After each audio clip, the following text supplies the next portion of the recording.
Hello दोस्तों, अनुपमा के आज के एपिसोड में आपने देखा कि आज का एपिसोड अनुपमा द्वारा बंकू को इमोशनल सहारा देने से शुरू होता है। वह बंकू से कहती है कि चाहे कुछ भी हो, हिम्मत बनाए रखें। अनुपमा कहती है कि जो कुछ भी हो रहा है उसे देखकर हम सभी दुखी हैं। हाँ, वह अनुज की तस्वीर से बात करती है और उससे हमेशा उसका साथ देने की प्रार्थना करती है। अनुज को याद करके अनुपमा फूट फूट कर रोने लगती है। बंकू अनुपमा को अपने पास बुलाती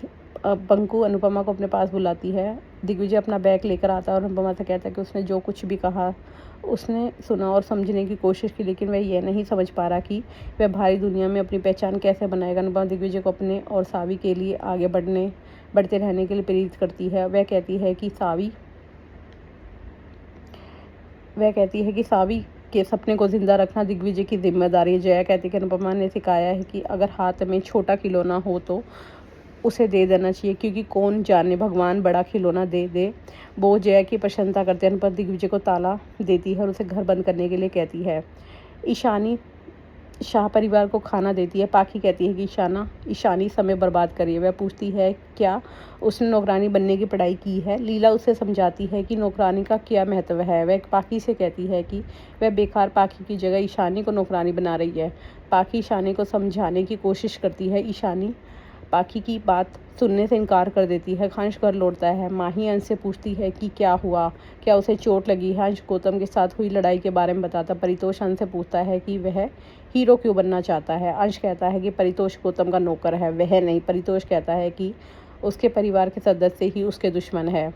अनुपमा बोस से दिग्विजय के मेडल के बारे में पूछती है और यह भी कि क्या वह खिलाड़ी थे। बोस अनुपमा को बताते हैं कि दिग्विजय कबड्डी खिलाड़ी और कोच थे। वह कहते हैं कि दिग्विजय देश के लिए गोल्ड मेडल लाना चाहते थे, लेकिन सावी को खोने के बाद उन्होंने अपना जुनून छोड़ दिया। अनुपमा दिग्विजय को फ़ोन करने का फैसला करती है। अनुपमा दिग्विजय को फ़ोन करती है। अनुपमा के बैग में दिग्विजय को अनुज की तस्वीर दिखती है। उसे अनुज से हुई मुलाकात याद आ जाती है। अनुपमा दिग्विजय से पूछती है कि वह उसके पति को अनुज को कैसे जानते हैं। दिग्विजय बताता है कि वह अनुज से अमेरिका में मिला था। वह अनुपमा दिग्विजय से अनुज से हुई मुलाकात के बारे में और बताने को कहती है। दिग्विजय अनुपमा को बताता है कि वह अनुज और आध्या और श्रुति से मिला था। दिग्विजय कहता है कि अनुज अपनी पहली पत्नी के बारे में बात करना चाहता था। दिग्विजय कहता है कि अनुज ने उससे कहा था कि श्रुति से रिश्ता होने के बावजूद वह उसे अपना दिल नहीं दे पाएगा। अनुज कहता है कि अब उसे समझ आ गया है कि अनुज अनुपमा के बारे में बात कर रहा था। ईशानी और माही अंश की मदद करती हैं। ये माही चाहती है कि अनुपमा उसके साथ होती। वह कहती है कि माँ के बिना घर नहीं होता। वही अनुपमा को अनुज और दिग्विजय के रिश्ते के बारे में पता चलता है। दिग्विजय अनुपमा को अनुज से हुई अपनी मुलाकात के बारे में बताता है। वसुंधरा गौतम से गोवा की स्थिति के बारे में पूछती है। गौतम वसुंधरा से पूछता है कि गोवा में संपत्ति खरीद कर वह क्या करेगी। वसुंधरा कहती है कि प्रेम का रेस्टोरेंट बर्बाद करने के बाद वह अनुपमा को कैफे नहीं चलाने देगी।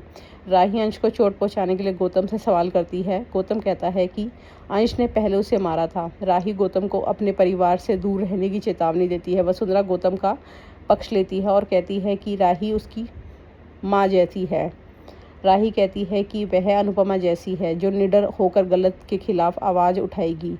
प्रेम राही को गलत समझ लेता है और कहता है कि उसके अनुसार अनुपमा सही है और वह गलत है, और इतने दिनों से राही सिर्फ दिखावटी सहानुभूति जता रही थी।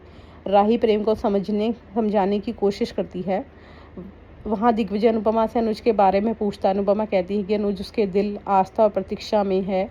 दिग्विजय उसे बताता है कि अनुज सावी का पहला इन्वेस्टर था, इसलिए अनुपमा का